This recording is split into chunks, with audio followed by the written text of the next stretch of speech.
daquilo que nós entendemos ser essencial para a gente pensar sobre apologética. Tanto que o título é mini curso, não é curso, é apenas uma passada, vamos dizer assim, por aquilo que você não pode deixar de saber sobre apologética. Então vamos orar, pedir a Deus que nos abençoe.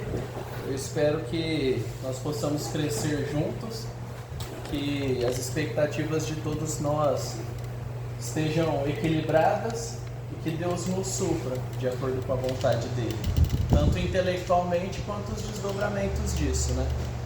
Senhor, em nome de Jesus, nós estamos aqui cientes de que o Senhor se revelou pela Tua Palavra, o Senhor se revelou na realidade, pelo universo, pela natureza, e o Senhor quer que nós o conheçamos. Nós o conheçamos tanto através da natureza, e que a Tua Palavra nos leve a Cristo, e Te conheçamos como nosso único dono, nosso Deus e Senhor. E que Jesus Cristo, de fato, o ápice da verdade, a manifestação completa da divindade em forma humana, cative os nossos corações e mentes. Que o Senhor nos torne mais dispostos intelectualmente e espiritualmente, que o Senhor nos edifique, nos nutra com as Tuas verdades, para que nós sirvamos melhor uns aos outros. Assim eu oro por cada um que está aqui, para que cresçamos, em nome de Jesus. Amém. Amém.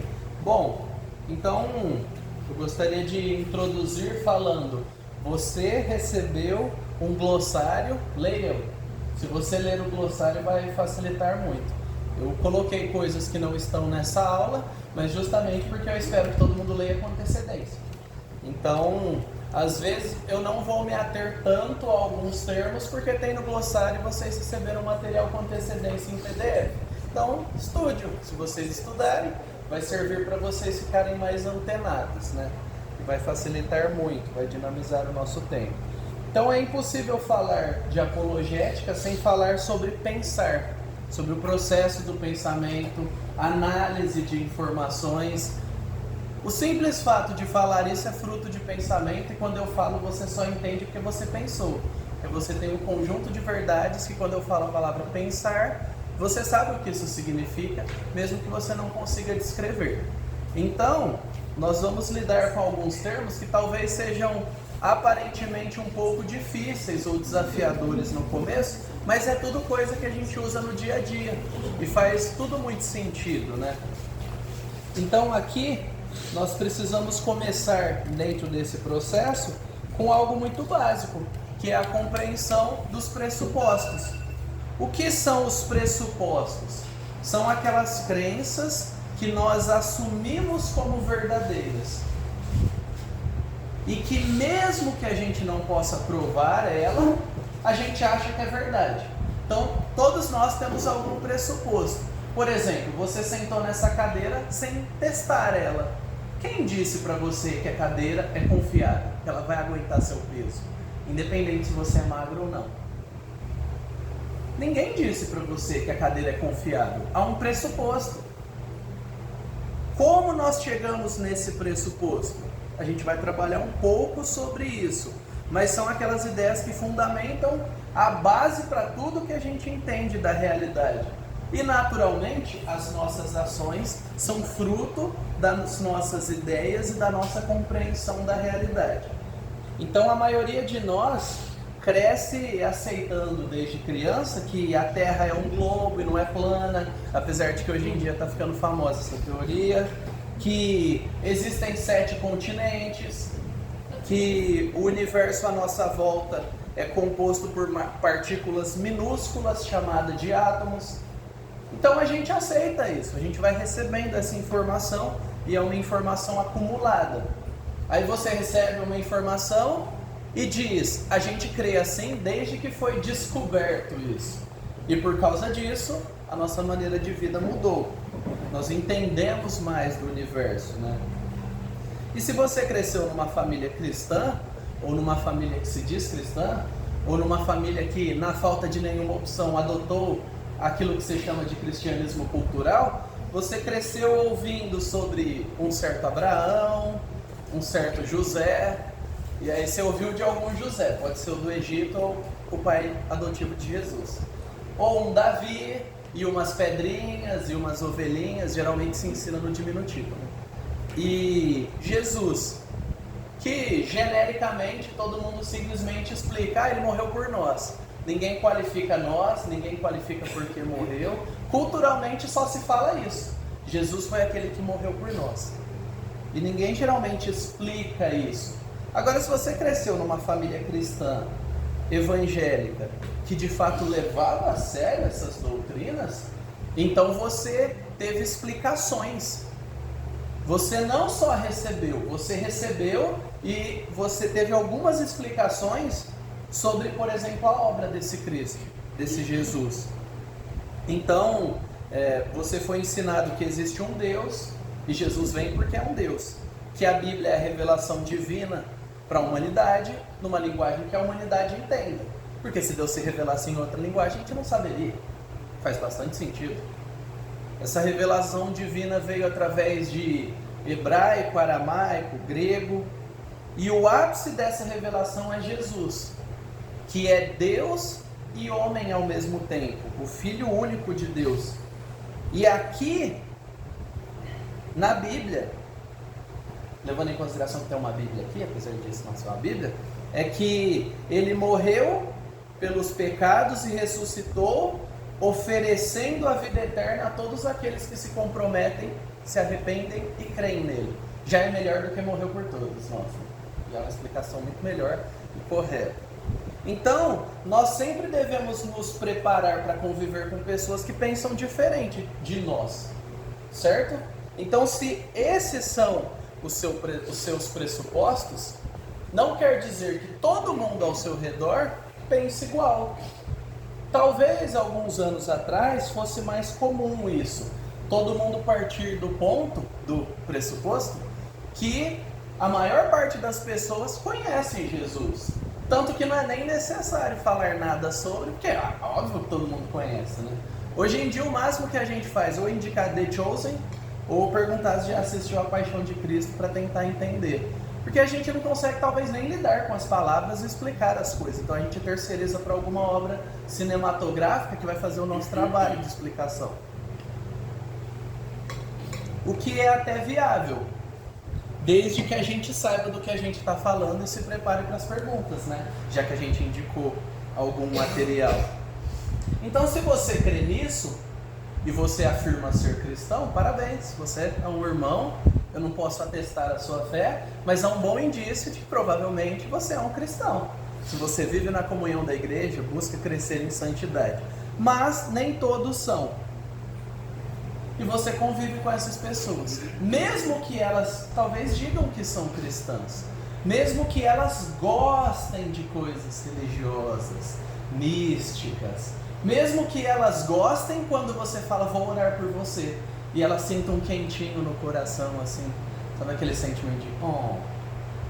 O fato dela falar isso e dar um sorriso para você quando você fala que vai orar, ou gostar de vir na festa das nações, comer, enfim, ter um ambiente legal, não a torna cristã. Não quer dizer que o que você diz e o que ela afirma, mesmo tendo termos parecidos, significam a mesma coisa. Não quer dizer que o seu interesse e o dela, mesmo que vocês trabalhem no mesmo lugar e vivam no mesmo lugar, são iguais, se os pressupostos são diferentes. Então o ponto dos pressupostos é muito importante, por quê? Porque eles vão moldar a nossa maneira de entender a realidade. E nós, como cristãos, recebemos doutrinas, verdades que embasam a nossa vida. Logo, aquilo que nós cremos precisa reformular os nossos pressupostos de antes de nós crermos. E aqui a gente já está levando em consideração que ninguém nasceu crente. Todos precisaram crer, todos precisaram exercitar uma parte da sua humanidade que avalia dados e decide crer que é verdade. Logo, se você cria em algumas coisas antes de ser cristão e crê nas mesmas coisas agora que você afirma ser cristão, tem algum problema aí. Isso seria uma contradição. Então, eu trouxe uma crença, uma corrente filosófica muito marcante para nós hoje, que talvez seria a maior, vamos usar esse termo, concorrente de uma cosmovisão, de uma mentalidade cristã, que é o materialismo. Que mesmo que ele não se apresente de uma forma diretamente contra, existem pessoas que afirmam a fé, mas pegam pedaços dessa filosofia e tentam encaixar na sua vida. Então, o materialismo é uma corrente filosófica que afirma que a matéria, o que é concreto, é a única substância real. Então, a mente e o conhecimento são derivados da matéria. A gente vai entender um pouco melhor sobre isso. A realidade é material. Então, o que há é matéria. As leis da física que controlam a matéria. O que há é um o que há é um quando, o que há é um onde. Só. E a gente está relacionado a isso e só. E a gente vai conversar um pouco sobre esses desdobramentos. Mas basicamente é isso. A realidade é material e não há nada além do que é material. Um materialista coerente, ele tem que afirmar isso. A mente é simplesmente uma função do cérebro. Então, a mente, o processo de pensar, ele é apenas um desdobramento de sinapses elétricas no nosso cérebro, de misturas químicas e de influências físicas sobre nós que nos levam a pensar dessa forma, reagir daquela forma. Para o materialista é isso, e ponto.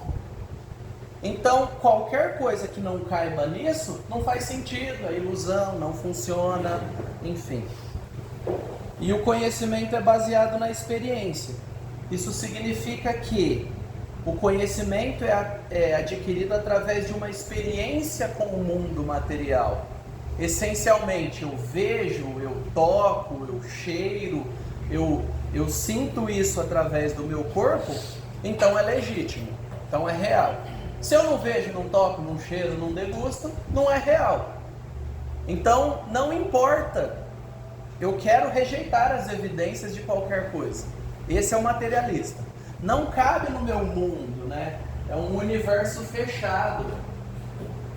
E pronto. Não quero saber. Esse é o materialista mais puro, né? Agora, o materialista, ele vai ter alguns problemas. Porque, para você ser um materialista, tem que ser um ser humano. E o ser humano, ele é constituído de uma parte material, uma parte tocável, mas no fundo todos nós lidamos com elementos imateriais. Se os meus pensamentos são apenas fruto de sinapses, por que a gente consegue achar algumas artes tão belas e tão atemporais? Por que a maior parte das pessoas saudáveis, mentalmente saudáveis, enfim, conseguem olhar uma bela paisagem e suspirar e falar: uau, há algo aqui que eu posso não saber descrever, mas que me chama, que mexe comigo? Por que nós, e aqui eu estou falando, pessoas intelectualmente saudáveis, que conseguem processar a realidade de uma maneira mais plausível, não estou falando de pessoas com doenças mentais, psíquicas ou fora de si. Por que nós conseguimos naturalmente ficar com cara de besta quando vê bebê? Já percebeu? É automático. Talvez você não percebeu, porque ninguém nunca tirou foto sua fazendo cara de besta. Quando você vê um bebê, a sua voz fica aguda, do nada. Já percebeu? É mágico. Está no seu sistema operacional. Não faz sentido biologicamente. Faz sentido se for o seu filhote, pensando biologicamente. Mas qualquer bebê, a gente agacha. Parece ridículo agora, mas é o que você faz geralmente quando vê algum bebê que você gosta. Por que bebês carregam esse valor que extrai de nós esses sentimentos e essa manifestação? Porque há mais que matéria. O materialista, ele tem que viver em negação. Esse é o grande dilema dele. Ele tem que negar que ele ama, que ele admira. Ele tem que negar que ele sente para poder fazer sentido. Porque se ele admite que sente e que outros sentem igual, ele precisa encaixar isso em processos iguais, mas os nossos processos não são iguais. São cérebros diferentes, expostos a influências diferentes. Então a conta não bate tão bem assim. E aí é mais fácil falar, não, deixa pra lá porque eu ainda creio assim mesmo e pronto. E tudo bem, se você quiser crer assim, tudo bem. Mas nós vamos ter que conviver com essas pessoas. E uma coisa importante, quem aqui já teve um coração partido alguma vez na vida? Não estou falando fisicamente, eu estou falando... Quem aqui já foi... E coração partido não é namoro de adolescente só. Alguém morreu e partiu o seu coração. Alguma coisa te frustrou muito. Quem? Tem alguém aqui que não? Tem alguém aqui que nunca chorou de dor e uma dor que não faz sentido, porque fisicamente você está bem? Que ficou sem dormir por algo bom que vai acontecer no outro dia? Se é bom, não deveria deixar a gente sem dormir. O que é essa empolgação? Significa que há elementos em nós que são compartilhados enquanto seres humanos, que mesmo que aconteça não exatamente igual, é algo que nós conseguimos compartilhar na nossa experiência, e eu falo e vocês entendem o que eu estou falando, porque nós somos seres humanos, ou seja, nós não somos só matéria. E a negação do sobrenatural, feita pelo materialista, é algo que além de fazer ele negar-se a si mesmo, fecha ele para a possibilidade de beleza, de sentido e de propósito, porque ele vai trabalhar com coisas mecânicas, coisas que encaixam. E se não encaixa, não interessa. E de certa forma, entrando numa aplicação, todo movimento trans tudo, que a pessoa pode se dizer animal, pode se dizer de outro sexo, pode se dizer objeto agora. Então, todo movimento trans, ele parte de um pressuposto materialista. Por quê? Porque se eu sou uma coisa e esse universo de tudo que envolve essa coisa que eu sou quiser ser mudado por mim, eu não posso ficar preso a nada. Eu simplesmente afirmo que eu sou o que eu quero ser. Mas biologicamente eu tenho limites. Eu não consigo mudar o meu corpo. Mas eu quero dizer que eu quero ser outra coisa. Por quê? Porque é uma incompreensão. Se eu sou só matéria, eu não deveria querer mudar o meu corpo, porque tanto faz. Eu sou o que sou e pronto, é matéria. Por que eu vou mudar a matéria? Por que eu vou lutar contra uma realidade que está imposta? Entende como não se aplica? E como isso traz sofrimento para as pessoas? Nós não estamos apenas entendendo dados, nós estamos entendendo a fonte do sofrimento humano, que é a negação da realidade. Deus criou a realidade, a gente nega a realidade, a gente sofre. A gente luta contra a verdade, a gente sofre. Por isso que a verdade é libertadora. Ela não é transformadora se você não se render a ela, mas ela é no mínimo libertadora. A pessoa que conhece a verdade e rejeita, ela foi livre da mentira. Agora ela vai cair no desespero de conhecer a verdade e rejeitá-la. Mas ela foi livre da mentira. Um problema de cada vez. Mas há chance de que após ser libertada da mentira, ela possa se dobrar à verdade. E se entender o mundo ao redor de uma maneira mais coerente. De uma maneira plausível. Alguém quer fazer algum comentário ou alguma pergunta? Então vamos embora. Bom, que agora vocês vão falar de qualquer jeito, né? Eu esqueci de fazer essa apresentação para quem já teve aula comigo, né? O pessoal novo de integração nos últimos 3 anos aí, e 3 anos a gente ainda considera novo, a partir de 4 não, enfim, é minha métrica, né? É meu pressuposto.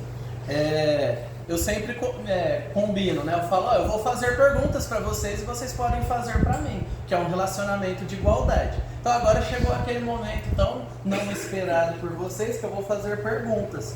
E aí, se ninguém falar nada, como eu conheço o nome de todos vocês, isso não é um problema para mim, porque eu posso perguntar para você. Então é um combinado de transparência. Eu não me constranjo em responder e vocês também não. E vocês não se constrangem em perguntar e eu também não. Tá bom? Tranquilo. Quem aqui já estudou alguma coisa sobre apologética? Seja numa revistinha, seja numa tirinha, num curso da internet? Levanta a mão.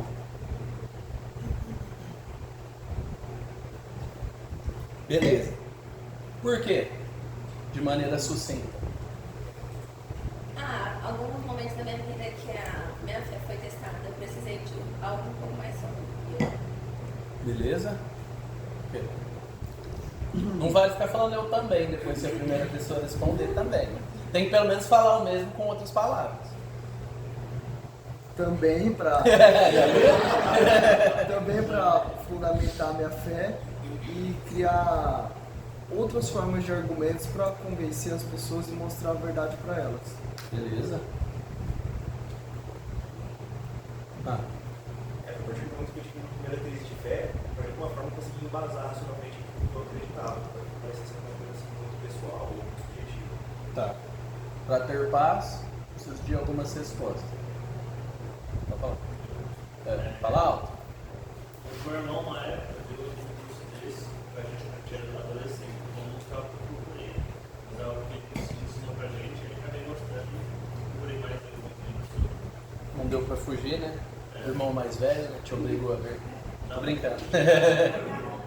Alguns tiveram o privilégio de cair, né? Nisso, adolescentes, e já receberam algumas perguntas. Outros tiveram que quebrar a cara em algum sentido, sofrer e falar: ah, a resposta para essas perguntas, que bom.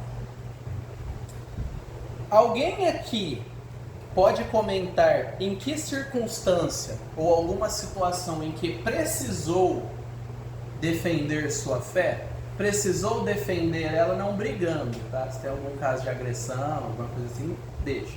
Mas defender de maneira plausível.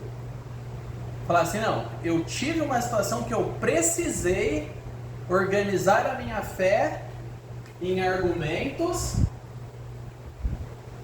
para poder conseguir comunicar. Alguém aqui quer?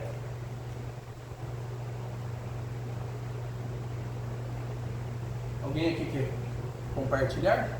Pode ser simples, não precisa ser um relato da sua vida, mas situação tal, aconteceu isso, e eu tive, e pá. Alguém? Pode falar. Não, vamos movimentar as pessoas. Na faculdade, né? Eu tive uma aula de, não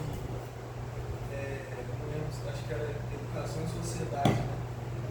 E aí o professor, muito nessa linha aí, né, materialista, começou a atacar, assim, a fé cristã, fazer umas falas meio absurdas das considerações, assim, envolvendo também questões políticas, e aí depois ele sabia que eu era um cristão na sala, ele teve que conversar comigo, aí eu tive que fazer isso aí, organizar argumentos e debater com ele, assim, no bom sentido. Você convenceu ele? Não sei. Ele mudou de vida? Mudou o discurso? Não, provavelmente não. Mas foi bom para você, esse processo? Foi. Se não tivesse acontecido, você teria estudado e crescido? Como você precisou? Pois é, essa é a nossa vida, gente. Às vezes a gente se prepara para, às vezes a gente lida, né? Às vezes a gente lida com isso. É o que eu costumo dizer para algumas pessoas que estão em crise em alguns momentos. Lide com isso, não tem o que fazer, não dá para fugir do diagnóstico, da luta de fé. Mas lide com isso não é dane-se. Encare isso como uma realidade verdadeira e legítima. Porque se você não encarar como uma realidade verdadeira e legítima, você vai se iludir. E não há paz na ilusão. Não há paz no auto-engano. Eu tenho... Pode falar. Por exemplo, nessas situações é muito difícil, como você falou, da pessoa ser convencida, porque ela não quer ser convencida. Isso. geralmente um debate assim o debate é assim, você fala, a pessoa fala e ninguém está aberto a nada. Alguém está aberto a alguma coisa. Aí eu queria saber, tipo, até que ponto é interessante a gente ficar, sei lá, falando insistindo. Porque às vezes acaba se tornando uma discussão interminável. O foco hoje é uma introdução, mas eu vou responder isso porque eu acho importante, já que apareceu isso. Posso dar um testemunho, Gabriel, no seu, nesse sentido? Há muitos anos eu nasci numa família cristã e a gente teve uma professora de escola dominical quando a gente era adolescente, e ela era professora universitária aqui na Universidade de São Paulo, e ela deu um testemunho exatamente isso, que uma vez ela foi questionada por um aluno cristão e ela, naquele momento, ela se opôs, porque ela não queria aceitar, mas aquilo foi um start para ela começar. Ela se interessou e aí ela se converteu por conta daquele aluno lá atrás. Então, assim, faz sentido. Faz sentido. Eu vivi, ela era nossa professora e foi uma defensora. Hoje em dia ela já aposentou, acho que ela ainda está morando mais aqui, está bem idosa. Mas faz sentido. Fica a semente. Então, existe essa possibilidade que a gente não pode exaurir, a possibilidade de que a pessoa pode ser transformada pela verdade a longo prazo e você não precisa ver. O esforço valeu a pena. Mas existe o outro elemento de que num debate que os dois pensam diferente, tem sempre o terceiro. Esse é o nosso objetivo no debate. É o terceiro. É quem está vendo e analisando os dois lados sem entrar na treta. Por isso que os debates são abertos. Quando eu mostro para você em público que não faz sentido, aquela pessoa que busca sentido vai ver. Isso glorifica a Deus. E aqui eu não estou falando de humilhação pública nem de brigar. Então vale a pena sim, porque o desdobramento dessa pergunta seria: então não vale a pena compartilhar a fé, porque todos nasceram mortos em delitos e pecados, e pregar o evangelho é apologética. Você está falando para ela: ei, você não é só matéria. Quê? E você é pecador. Aí a pessoa já não gosta mesmo quando chega nessa parte, né? Aí já, primeiro que eu era só matéria, agora eu sou matéria e sou ruim também. Aí você está querendo me convencer de que isso é bom? Para chegar na parte das boas novas, você tem que passar pela parte ruim. Então, apologética é a vida, é a dinâmica. E eu vou apresentar aqui a apologética não como a defesa da fé, porque em certo sentido a fé não precisa ser defendida, ela precisa ser manifesta. Mas como a defesa dos argumentos que embasam a nossa fé. Então eu quero que nós pensemos a apologética como a defesa dos argumentos que embasam a nossa fé. Vamos lá. Um pouco disso aqui, a gente ouve e a gente às vezes pensa e fala assim: vou me preparar para convencer que você está errado. Mas aí a gente volta e aí o que me faz, Gabriel, a pensar assim: até onde eu vou? Não sou eu que vou convencer. E aí, porque às vezes a gente fica meio cego para isso, fala: cara, eu vou descer lá abaixo, eu vou fazer esse cara entender o que eu creio. Mas aí chega um ponto e fala assim: mas isso não é que eu vou convencer. Aí acaba entrando naquilo que você falou agora, Marcos, e a gente está para defender a fé e tal. Então, ter esse entendimento do convencer: não, eu vou estudar tudo que eu posso porque eu vou convencer minha família. E aí a frustração vem, porque você coloca sobre si o papel de assim: eu convenço, que não cabe. E não sou eu que vou convencer. Exatamente.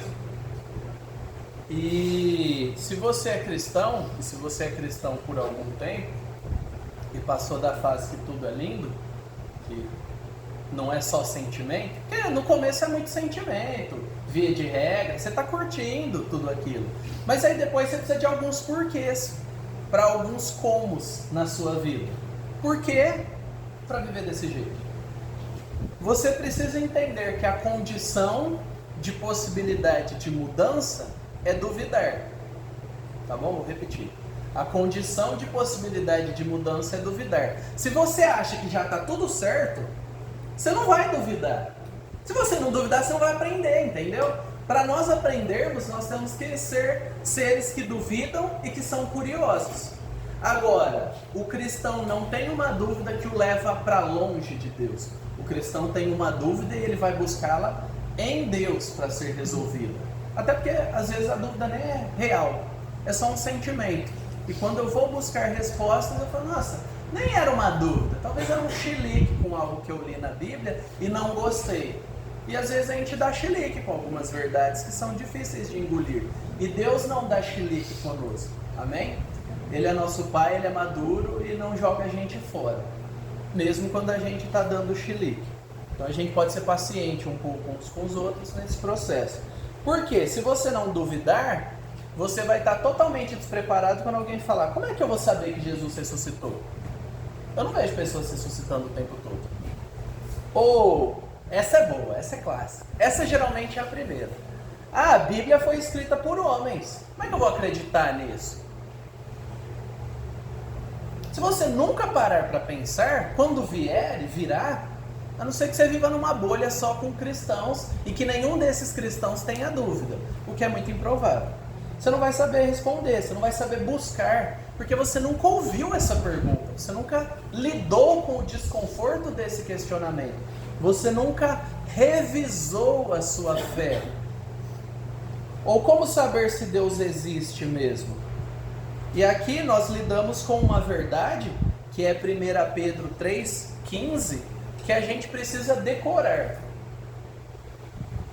A gente precisa decorar. Alguém pode ler aí, por favor, rapidinho, 1 Pedro 3,15. Tanto que está em todo o slide ali, sempre preparados, porque agora a gente está trabalhando com a introdução. Aí, a próxima aula, pode ler. Antes, reverenciai a Cristo como Senhor no coração. Estais sempre preparados para responder a todo o que vos pedirá a razão da esperança que há em vós. Razão da esperança que é em vós, a esperança é fruto da fé. Então nós podemos dizer, a razão de por que você vive desse jeito, já que você tem fé. Então esteja preparado. E a aula introdutória eu dei esse subtítulo de sempre preparados, porque é um processo intelectual, um processo cognitivo. Se você quer uma fé dos sentimentos, você vai cair em um problema, que é o que nós entendemos na filosofia como fideísmo, que é uma posição filosófica que afirma que a crença é por fé, logo não pode ser explicado racionalmente, e não precisa também, que é a minha fé e boa. E tem muitas pessoas que se relacionam com o cristianismo assim, e acham que está certo. E às vezes aprenderam errado achando que está certo. Então, esse tipo de fideísmo é uma aceitação pessoal como verdadeiro, mesmo que tenha risco, mesmo que tenha contradições. É aquela ideia, eu creio e não vou lidar com os desafios. Não é o que a fé cristã propõe. A fé cristã propõe, creia e lidemos com os desafios. Mas você não lida sozinho, porque nós lidamos em comunidade. Nós lidamos em família. O fideísmo não é a proposta filosófica adequada para lidarmos com todas as verdades da fé. Então, nós temos alguém aí famoso, que é o Søren Kierkegaard, que foi um filósofo, teólogo, poeta, crítico social. O cara foi de tudo, né? E ele é legal, viu, gente? Ele tem muita coisa boa nos escritos. Você só não pode pegar pacote completo. Pacote completo só o de Jesus que está na Bíblia. E ele tem duas frases que eu vou pedir para alguém ler, ou para duas pessoas lerem, rapidinho. A fé é um salto no escuro. Próximo. A fé é um paradoxo. Isso. Você vê que ele não está buscando razão. Ele está falando, a fé é um salto no escuro e eu pule também. Não me convenceu, né? Aqueles que são um pouco mais receosos não vão cair nessa, literalmente. Então, ele não estava interessado em apresentar a razão da fé, ou uma plausibilidade para poder falar, logo, creia nisso. Isso é um caminho muito tênue, muitas igrejas, muitos grupos religiosos, muitos indivíduos adotam essa postura porque não querem ter o trabalho intelectual de lidar com verdades que desconstroem, que incomodam, que eu não consigo achar em uma pesquisa do Google. Tem muitas pessoas que exercem uma fé assim. Não é o que a fé cristã propõe, mas é como muitas pessoas entenderam. E elas são legítimas no amor a Deus, elas foram regeneradas, elas foram batizadas, elas professam crer. Elas vão ter alguns problemas. Mas esse tipo de abordagem, de postura, não é como nós, tanto como igreja e como cristãos que pensam, que querem encontrar respostas e argumentos melhores biblicamente, abordam a nossa fé. Não é como nós queremos ser e nem como nós agimos geralmente aqui, como vocês perceberam como Nova Aliança. A gente não prega cada domingo uma coisa que não faz sentido com a outra. A gente não tem classes de temas que não tem nada a ver com a nossa realidade. Quem participa do CCB ao longo do tempo sabe. A gente está preocupado com a vida, está preocupado com a interpretação correta e com o desdobramento disso. A gente não pega simplesmente uma realidade da fé e a reduz a um sentimento individual e dane-se o mundo, se eu estou me sentindo bem, acabou. Isso é coisa de artista da Globo recém-convertido e igreja inclusiva. Não deveria falar, mas falei. Então a gente tem a postura aqui do Pascal, Blaise Pascal, católico. Ele é um católico jansenista, que é um negócio diferenciado, que eu não vou explicar aqui, mas se você quiser pode procurar sobre o Blaise Pascal, que ele era um cara muito diferente. E ele apresentava a fé de uma maneira mais coerente e próxima do que nós cremos. Por exemplo, ele disse: a razão pode nos levar à fé, mas não pode nos garantir a verdade. Aqui ele está falando da plausibilidade da fé, mas chegar à verdade é algo que transcende, porque a verdade é Cristo. Ele chegou a Cristo pela razão. Mas ter bons argumentos e falar ok, não é crer em Cristo. Por isso que nós não vamos só vencer o debate destruindo o argumento dos outros de qualquer jeito, e aí falar assim, tá bom, seus argumentos não valem para nada. Agora você aceita? Falou, eu aceito que os meus argumentos não valem para nada, mas eu não aceito a sua fé. A pessoa vai viver em contradição. Mas não é garantia, não é matemático. Verdade mais pessoa errada igual a pessoa transformada. Não é assim. Ele também disse, é melhor apostar na existência de Deus do que na sua inexistência. Porque vai que ele existe, né? Vai que, né? Enfim. E o medo é uma motivação legítima, mas não é um elo legítimo para um relacionamento de amor. Então, o medo como porta de entrada é útil. Muitas pessoas foram a Cristo por medo da morte, de serem destruídas debaixo de uma ira que ela sabia que ia vir, mas não sabia de onde. Mas o elo que mantém ligado é o amor. É ver a beleza de Deus em Cristo e admirá-lo. A gente tem que correr. A fé é uma aposta, mas é uma aposta segura. Entendeu? É uma aposta, mas é segura. Porque quem está do lado de lá garante. Eu me sinto numa aposta. Como ele garante, para ele não é uma aposta, é uma certeza. Jesus garante. E Santo Agostinho, né, para aqueles mais incomodados, né, que ouve alguém crente falar Santo Agostinho, todos nós somos santos, é que fica cansativo falar Santo Oliver, Santo Davi, enfim. Nós somos santos em Cristo. Santo Agostinho, ele foi alguém privilegiado intelectualmente, e ele é extremamente importante para o desenvolvimento da fé cristã, mesmo tendo um monte de ideia errada sobre a igreja. A gente não passa pano para ninguém aqui. A gente ama, mas o que está errado está errado. Mas em relação à fé, ele falou, a fé é uma certa certeza de coisas que não se veem. É mesmo. Mas há um elemento de certeza porque há uma base para eu ter essa certeza. A fé é o caminho para a verdade, mesmo que ela não seja capaz de prová-la. E essa é a nossa experiência. Ela é uma busca por verdades que nos apontem para a verdade verdadeira. O que é redundante, mas eu espero que vocês tenham entendido, né?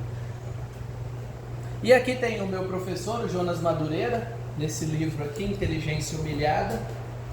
Está disponível se alguém quiser emprestar e cuidar, se estragar, dá outro. E eu vou ficar chateado porque esse é autografado, vai me dar um trabalhão conseguir outro. Mas ele diz assim: a razão não precisa morrer, só precisa dobrar os joelhos. A razão precisa reconhecer que ela é insuficiente, só isso. Não é matar a razão para crer. A razão que se sujeita a Deus não deve se envergonhar de sua sujeição, nem se inferiorizar pelo fato de reconhecer sua dependência da revelação. Nós não matamos a razão, nós simplesmente colocamos ela sujeita à realidade de que há um Deus que a supera, a transcende.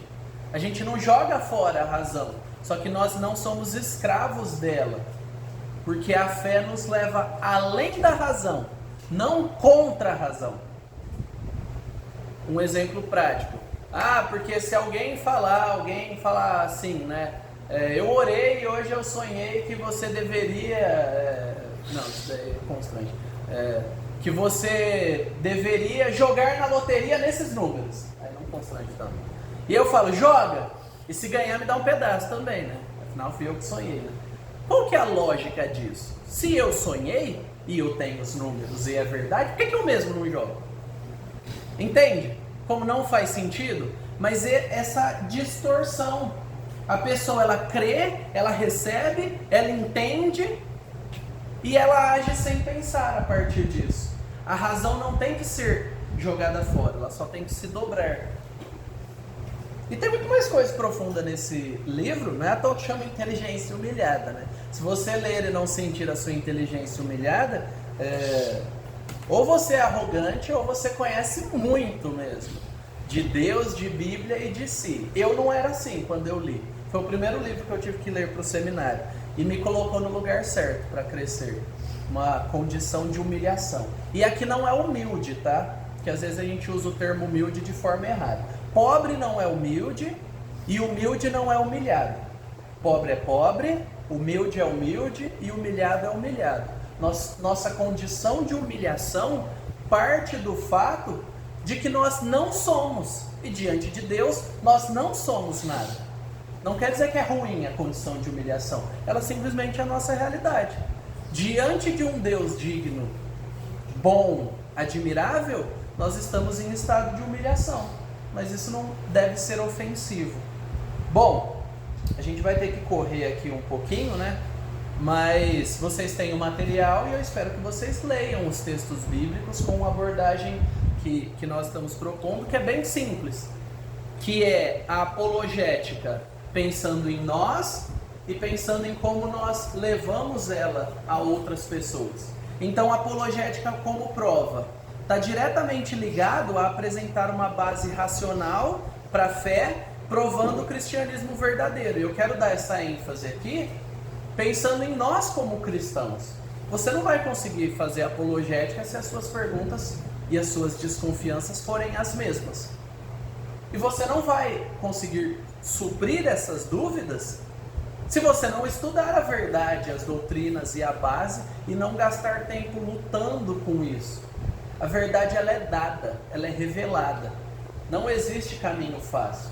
Deus, ele revelou, ela é acessível, mas ele deu um mediador para a gente pensar. Jesus Cristo. E Jesus nos deu um mediador entre as informações, chama cérebro.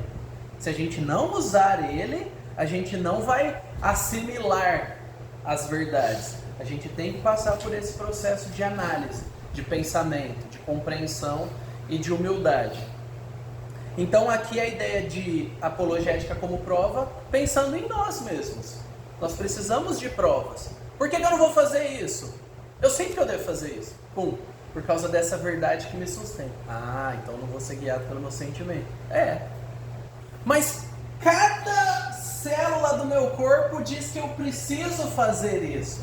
E a Bíblia diz que eu não devo fazer isso. O que eu devo seguir? A verdade confiável, invariável, verdadeira. A Bíblia.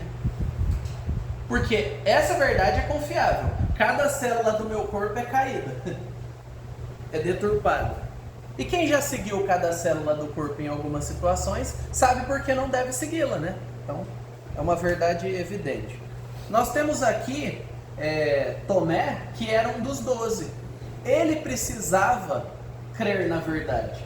Então a verdade como prova, que eu quero trazer essa abordagem, é que nós precisamos crer. A apologética serve para nós também, para nossa edificação, para que haja paz nas nossas dúvidas. Então ele disse, né? Se eu não vir o sinal dos pregos nas mãos deles e não colocar o dedo, olha que safado. Ele não só queria ver, ele falou, eu quero colocar o dedo. Ele quer literalmente pôr o dedo na ferida de Jesus. Olha que incredulidade. Olha que desrespeito. E esses somos nós. Nós somos Tomés. Quantas provas Deus deu? E quantas vezes a gente ainda quer pôr o dedo na ferida de Jesus para falar, não, esse mês ele não vai me sustentar. Nessa doença aqui da minha filha, é só uma gripezinha. Mas bateu 38, joga a fé pro alto e desespera. Mas todo o resto do tempo, nesse negócio do relacionamento, ele não vai me dar a condição de passar. Mas todo o passado ele deu. Então nós somos Tomés. E olha que interessante a postura de Jesus. Jesus não é politicamente correto aqui. Ele aparece depois, as portas estão trancadas, isso é o que a gente chama de teletransporte, né? E aí, Jesus não só teletransporta, ele teletransporta para o meio da sala, né? Imagina o susto desse pessoal, né? E aí ele se põe no meio e fala que a paz seja com vocês, né? Jesus tinha um certo senso de humor também, na seriedade, né? E aí todo mundo toma aquele susto e ele já vira para Tomé. Põe aqui o dedo, pode pôr. Você me conhece, Tomé? Ué, a gente está 3 anos andando junto, não tem sentido de você não crer, eu estou aqui. Estenda a mão também e põe na ferida aqui do lado. Mas olha que beleza, isso daqui é o Cristo que resgata. Isso daqui é o propósito da apologética para nós cristãos. Não seja incrédulo, mas crente. Esse é o propósito da apresentação da verdade. Não é esfregar na cara dos outros. Jesus tratou o pecado dele com a verdade, mas não o humilhou e não o expôs. Até porque nem precisava, né? Tem os outros discípulos, a galera da igreja, para ajudar nisso. Né? Então, o que ele fez? Redimiu, resgatou. É lógico que provavelmente entre os discípulos se tornou talvez uma piadinha, né? Ó, né, Tomé? Dessa vez não vai pipocar não, né? E tudo bem, há espaço para isso, tome cuidado para não cair em pecado, mas Jesus não fez isso. Jesus resgatou ele, porque era um discípulo se perdendo numa crise de fé. E aí ele fez o quê? Apresentou a verdade e resgatou Tomé. Mas olha o que ele diz para nós. Nós somos o terceiro. Esse é o segundo que foi resgatado. Nós somos o terceiro. Lá no versículo 29. Alguém lê, por favor. Jesus me disse, você creu porque me viu? Bem-aventurados são os que não viram e creram. Pronto. Até aí. Pronto. Corrigiu, resgatou, ensinou, vamos embora. Sua crise de fé não é onde você deve morar. É onde você deve passar em alguns momentos e sair amadurecido. Depois continua a missão, continua crendo em Jesus e vamos embora. Tem gente que quer morar na crise. Não more na crise, passe por ela. Todos nós vamos passar em algum momento. Em alguns momentos. Em algum momento e em alguns momentos, e não vão ser iguais. Estou sentindo que da última vez que eu tive uma crise foi por volta de outubro de 2 anos atrás. Não é assim. Às vezes Deus coloca a gente de uma vez. E a gente tem que revisitar as verdades da nossa fé para continuar tendo fé. A segunda abordagem é a apologética como defesa. Alguém te questionou, que foi o contexto que a gente levantou, e você tem que responder às objeções. E eu quero trazer esse texto de João 18, que alguns gostam de dizer, não fui eu que inventei, mas também não sei de onde eu ouvi. Então, enfim. Que Pilatos foi o primeiro pós-moderno, né? Ele diz lá no versículo 38, o que é a verdade? Como é que pode, né? Não, a pós-modernidade é algo recente e tal. Talvez a cristalização dessa conduta dessa abordagem filosófica para a vida, sim. Mas sempre houveram aqueles, o que é a verdade? Verdade é o que é mais cômodo para mim. Desde que a sua verdade não mude a minha vida, tá tudo certo. Começou a interferir, deixa quieto. Então Jesus, ele tem uma abordagem de defesa. Sutil. Às vezes alguns não entendem, mas bastante clara. Não combativa. Olha o que Pilatos pergunta para Jesus. Você é o rei dos judeus? Pergunta objetiva. Jesus poderia falar o quê? O que ele poderia falar? Sim. Sim, comporta tudo aquilo que Pilatos está querendo dizer com a pergunta? Não. Porque o que Pilatos está querendo dizer? Você é o rei que vai começar uma revolta para destruir Roma? Você é o rei prometido? O Messias que esses doidos creem? Se sim, eu vou ter que te matar porque, eu sou representante de Roma, vamos resolver esse problema.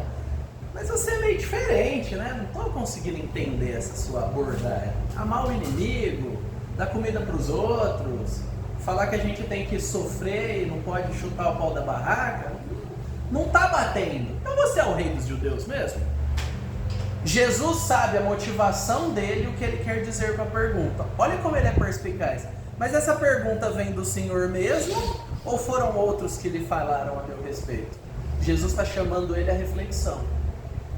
O que você quer saber? Você vai dar atenção, é verdade? Ou você simplesmente está fazendo aí, está sendo um pau mandado? Usando o bom e velho português. O que ele está fazendo? Ele está chamando esse indivíduo a se encontrar com ele, pessoalmente, a se envolver nesse negócio. Eu vou te responder, mas você está preparado para a resposta? E aí ele fala, eu sou judeu, a sua própria gente que está querendo te matar. Tipo assim, está tirando o corpo fora, não quero saber desse negócio da sua religião e tal. O que foi que você fez? E aí Jesus diz, respondendo o que ele quis perguntar, esclarecendo, mas não do jeito que ele queria. Jesus não responde geralmente do jeito que a gente quer, Ele diz, o meu reino não é deste mundo. Se você está querendo me perguntar se eu vou botar fogo em Roma e assumir, não. Mas sim, eu sou o rei dos judeus. Lide com isso. Se o meu reino fosse desse mundo, os meus ministros, apóstolos, representantes, se empenhariam por mim, para que eu não fosse entregue aos judeus. Mas a gente sabe que os 12, vazaram na hora do pau quebrar. E aí, Jesus também não ficou chateadinho e tal, vou recomeçar de novo. Não. Ele falou, mas agora o meu reino não é daqui. Eu estou respondendo a sua pergunta, mas eu estou deixando o gancho para você perceber que a verdade é muito mais do que você espera. E aí, Pilatos? O que você quer? Você quer lidar com isso? Que isso é mais do que você vai conseguir lidar. Ele está abrindo a possibilidade, a gente não sabe se Pilatos morreu incrédulo, se ele creu em Jesus depois, mas ele está deixando claro que a verdade é além de respostas curtas. Às vezes a gente gosta de resposta curta. Pode beber? Ah, sim, não, tatuagem? Sim, não, por quê? Qual o tamanho da saia aceitável? 2 acima do joelho? 1 abaixo? Às vezes nós somos reducionistas e bobinhos. Jesus tem grandes verdades, a Bíblia tem grandes verdades para nós. E Jesus respondeu, e aí Pilatos falou, ainda não estou entendendo a profundidade disso, mas pessoa interessante esse Jesus. Então você é rei? Você falou que é rei, você falou que tem um reino. Eu perguntei, você falou que não é de agora, se não é de agora é depois, não estou entendendo isso. Jesus apresenta a verdade de uma maneira que inquieta a pessoa, que é interessante intelectualmente. É interessante emocionalmente, ele é respeitoso, mas intelectualmente é interessante. Nós precisamos ser intelectualmente interessados. A verdade que Deus deu. Quando nós somos preguiçosos intelectualmente a respeito da fé, nós comunicamos o que não deveria ser comunicado. E aí, Jesus é mais direto agora. O Senhor está dizendo que eu sou o rei. Eu falei que eu sou rei, mas não sou de agora, você não está entendendo? Eu para isso nasci e para isso vim ao mundo, a fim de dar testemunho da verdade. Aí ele introduz algo, há uma verdade. Há um compromisso que, se você quiser se adequar a essa verdade, você precisa assumir. Todo aquele que é da verdade ouve a minha voz. Você percebeu? Do conceito para a pessoa?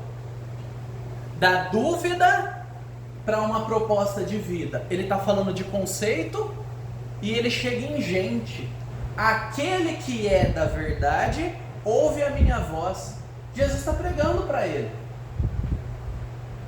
E ele não disse: receba Jesus no seu coração, repete a oração comigo. Mas ele está pregando para ele. Só que Pilatos rejeita. É geralmente a hora que a pessoa... o que é a verdade? Vai embora, emburrado. Às vezes as pessoas chegam nesse ponto da pregação, né?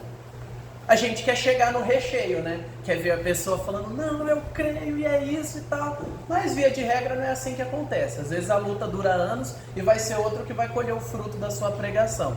Inclusive com seus filhos. Lide com isso. Às vezes você vai estar lá semeando a palavra e, né, entendam com carinho, o miserável vai num acampamento e Deus converte ele com um pastor que ele nunca viu na vida. E aí ele sempre vai falar que foi aquela pregação. Você está há 15 anos investindo na criança, mas ele não vai lembrar de você. E Deus fez assim porque ele é sábio. Sendo salvo, se alegra. Mas muitas vezes é assim na nossa vida. A gente não vai ver o fruto. É miserável com carinho, porque todos somos miseráveis pecadores, né? A terceira abordagem é a apologética como ofensiva.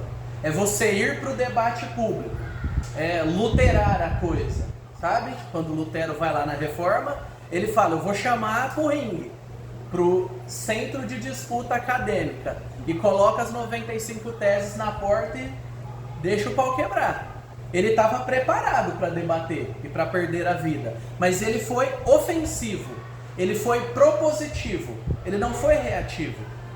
E aqui é atacar a tolice do pensamento descrente, do desvio. Aqui é você querer ir a, não é esperar que venham a você. E a gente tem aqui 2 Coríntios 10, que é o versículo que resume isso melhor. E é bom quando tem um versículo curto e a gente está sem tempo, né? Porque diz assim, porque as armas da nossa luta não são carnais, mas poderosas em Deus para destruir fortalezas. Destruímos raciocínios falaciosos. Não é verdade, mas parece. A gente tem que destruir com a verdade. E toda a arrogância, porque a pessoa iludida que acha que é verdade fica arrogante, que se levanta contra o conhecimento de Deus, a revelação de Deus, a manifestação da verdade de Deus revelada. E levamos todo o pensamento. Jesus está interessado no seu pensamento? Sim. Cuidado com o que você alimenta seu pensamento. Levamos todo o pensamento cativo à obediência de Cristo. E aí nós chegamos à nossa conclusão de hoje, que é, independente da sua abordagem, você vai precisar das outras duas em algum momento da vida. É importante notar que os 3 aspectos estão interligados. Às vezes você começa ofensivamente, e aí a pessoa faz perguntas para você, você já está defendendo. É tipo um jogo de futebol. E não dá para ficar só bobeando com a bola até esperar o tempo acabar, porque você já fez um gol. Não tem essa opção. Quem não faz gol, toma. Parece que eu entendo muito de futebol, né? Ilusão. Mas um apologista eficaz deve ser capaz de apresentar evidências convincentes de forma convincente. Eu não falo como um erudito do século passado para adolescentes de 15 anos, gente. Não faz sentido. A geração TikTok precisa entender a verdade do jeito que funcione para eles. Então eu me moldo, eu não moldo a verdade. Eu me moldo para comunicar a verdade. Então, eu preciso, responder com evidências convincentes. Eu preciso responder às objeções que vão ser levantadas de maneira clara e concisa. Também não adianta ficar falando um monte, enfim. E atacar a falsidade do pensamento não cristão de forma respeitosa e irrefutável. uma pergunta para encerrar. E eu preciso que vocês prometam que não vão demorar, não vão ficar batendo papo e vão para o culto, tá bom? Ou se vocês quiserem ir embora, vocês podem ir embora também, mas volta às 18. Eu preciso respeitar pensamentos contrários? Não. Quem acha que eu preciso respeitar pensamentos contrários, levanta a mão. Aí depende do que você quer dizer respeito. Ou eu preciso respeitar pessoas que pensam o contrário de mim? Percebeu? Isso é um argumento falacioso. Você tem que respeitar o pensamento contrário.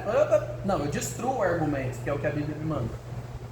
Mas eu respeito o indivíduo que carrega esse argumento. Então eu ataco o argumento, não a pessoa. Isso que você disse não se baseia na realidade. Eu não chego e falo, seu ignorante, como é que você não vê isso? Entendeu a diferença? O argumento não tem que ser respeitado.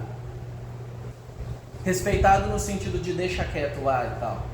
Eu preciso respeitar no sentido de que há validade intelectual. Tem um motivo, por mais absurdo que seja. Pode falar. Tá. Eu preciso respeitar que é um argumento. A pessoa pensa, ela crê naquilo. Mas eu não respeito no sentido de deixa lá, tá tudo certo, não posso tocar nisso. O que eu preciso respeitar? Pessoas. E amar passa por respeitar. Beleza? Vamos até aqui. Se você quiser marcar um horário, essa semana tem feriado, né? Tá bem limitada a agenda. Quiser conversar, quiser bater papo, quiser fazer churrasco, fique à vontade.